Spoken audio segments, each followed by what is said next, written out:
Halo,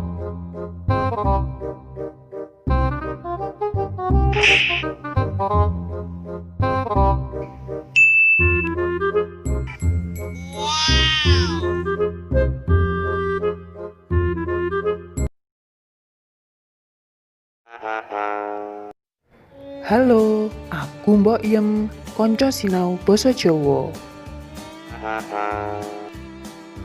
Kali ini kita akan belajar memahami geguritan atau mudahnya puisi Jawa modern. Kita mulai sejarah geguritan. Geguritan berdasarkan Kamus Basa Sastra Jawa didapat dari tembung gurit, artinya tulisan.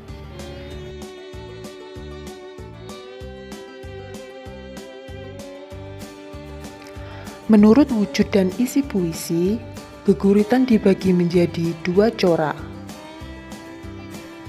Yang pertama, geguritan gagrak lawas.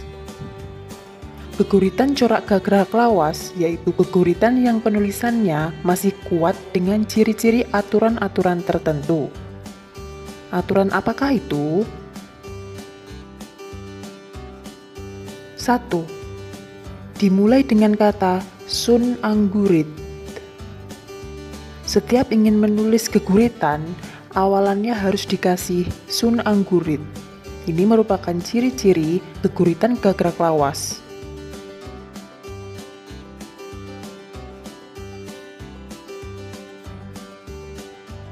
Aturan yang kedua yaitu, umumnya geguritan gagrak lawas berisikan bab piwulang dan tata krama. Aturan yang ketiga yaitu, jumlah baris pada tiap bait tidak jelas. Paling sedikit biasanya 4 baris. Aturan selanjutnya, jumlah suku kata pada setiap baris tidaklah sama. Pakemnya ada 8 suku kata di satu baris.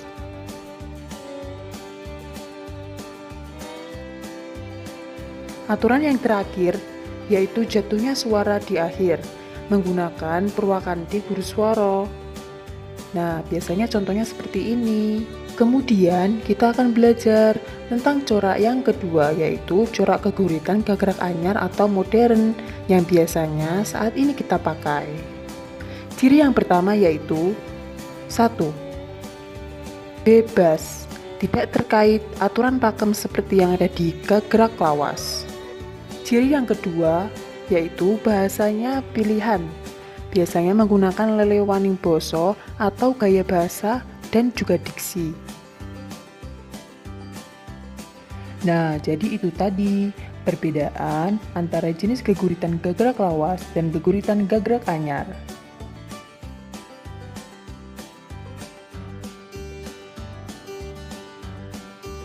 Jangan lupa like, subscribe. Saya Mbok Yem, sampai jumpa di kelas lain.